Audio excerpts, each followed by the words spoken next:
Let's look at the impact that this type of healthcare financing system has on the economy and on the healthcare delivery system. Well, U.S. healthcare costs are uncontrollable. They've been uncontrollable for God knows how long. The total healthcare bill in the United States is $1.7 trillion with a T. Unbelievable numbers. These numbers are so huge it's hard to imagine.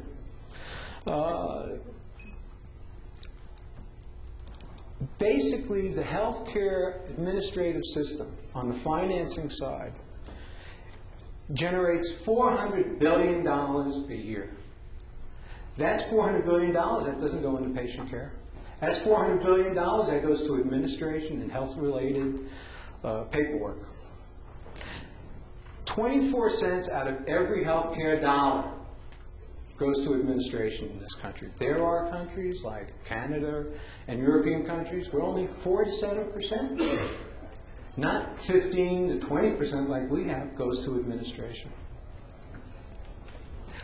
The Center for Healthcare Policy Research and Analysis believes that our existing healthcare financing system is unethical, immoral, and financially irresponsible.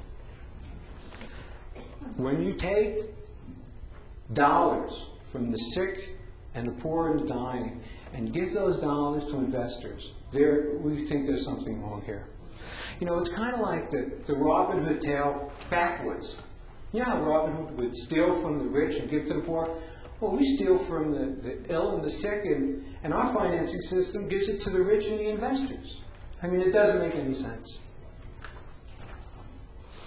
You know, Americans probably wouldn't mind spending $1.7 trillion a year for healthcare and healthcare financing. And that's, by the way, that's $5,200 per capita. That's 2.5 times the industrial world's average of $2,200 per year. The problem is that the American public isn't getting their money's worth. Look at our statistics.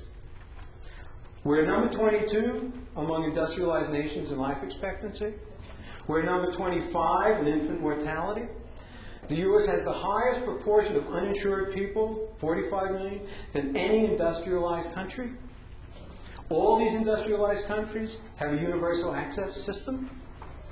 Between 2002 and 2003, 82 million Americans, 1 out of every 3, had a period where they didn't have any health insurance during 2002 and 2003. This dysfunctional healthcare financing system also has some economic impacts on our employer groups. General Motors claimed healthcare costs are partially to blame for cutting 25,000 U.S. jobs. The state of Connecticut is paying an estimated $43 million annually for health insurance to cover workers at the top 25 employer groups, led by Walmart. Taxpayers are subsidizing millions of people below the poverty line who have enrolled in state-run Medicaid and children's health insurance programs. American families with employer-sponsored health insurance will pay an average of $922 in added premiums for uncompensated care for the people that don't have insurance. Even the insured groups are paying for the uninsured. The workers' costs for health insurance have risen by 36% since 2000. The number of Americans spending more than a quarter of their income on medical costs climbed from 11.6 million in 2000 to 14.3 million this year. The proportion of workers receiving health coverage through an employer fell from 65% to 61% from 2001 to 2004. The price for a typical family health insurance policy of 4 is nearly $10,000. And the list goes on and on and on. Ladies and gentlemen, I'm sorry, but our private health insurance model is unsustainable, and it needs to be replaced. It's kind of like the 900-pound gorilla sitting in your living room.